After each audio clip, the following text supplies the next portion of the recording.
આ બાઇક જરૂરથી સામાન્ય લાગે છે, પણ તેમાં લગાવાયેલી આ કિટ ખૂબ જ અસાધારણ છે. ખેડૂત પુત્ર એવા ઘનશ્યામભાઈનો દાવો છે કે આ કિટ દ્વારા તેમની બાઇક પાણીથી દોડે છે. ભાવનગરના લાખણકા ગામના ઘનશ્યામભાઈએ આ કિટ તેમની આગવી કોઠાસૂઝથી બનાવી છે. કિટનો અંદાજિત ખર્ચ 5000 જેવો થાય છે. ત્યારે એ પણ જાણી લો કે આ કિટ કઈ રીતે કામ કરે છે. આ કિટ જેમાં છે એક વોટર ટેન્ક, સાથે જ રહેલી છે કેટલીક ધાતુની પ્લેટ. આ કિટમાં પાણી જતા જ તેમાં રહેલો હાઇડ્રોજન વિદ્યુત દ્વારા છૂટો પડી જાય છે અને તે હાઇડ્રોજનથી ચાલે છે એન્જિન. ઘનશ્યામભાઈનો દાવો છે કે તે છેલ્લા 3 મહિનાથી તેમની બાઇક પાણીથી ચલાવી રહ્યા છે.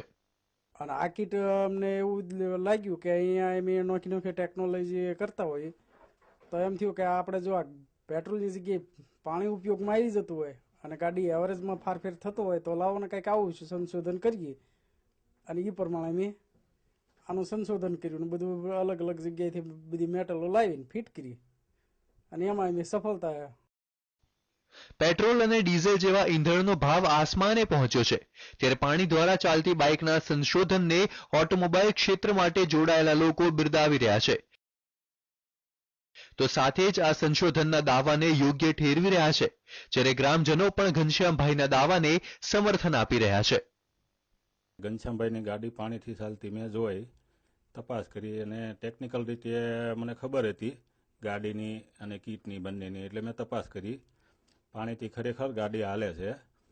પાણીની અંદર મેટલ આપીને પાવર આપવાથી વિદ્યુત વિભાજન થઈને H2O છૂટો પડે, હાઇડ્રોજનના 2 ભાગ અને 1 ભાગ ઓક્સિજનનો, અને હાઇડ્રોજન ગેસથી ગાડી ચાલે છે. અમે અને કલ્પના પણ નહોતી કરી કે આ ગાડી પાણીથી ચાલે છે, પણ પ્રત્યેક આવીને નજર કરીને જોયું અને પછી આપણે પોતે મેં બાઇક ચલાવીને જોયું ત્યારે ખરેખર અહેસાસ એવો થયો કે પાણીથી આ લોકો ગાડી બહુ વ્યવસ્થિત અને સારી રીતે ચલાવી છે.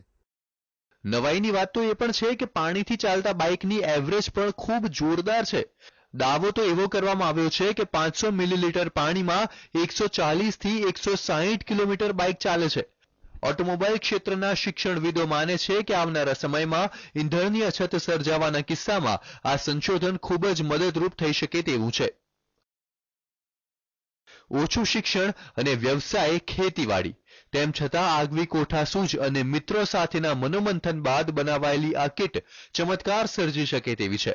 પાણીથી બાઇક દોડાવવાનો દાવો કરનારા ઘનશ્યામભાઈના સંશોધનના ભાવનગર પંથકમાં ખૂબ વખાણ થઈ રહ્યા છે.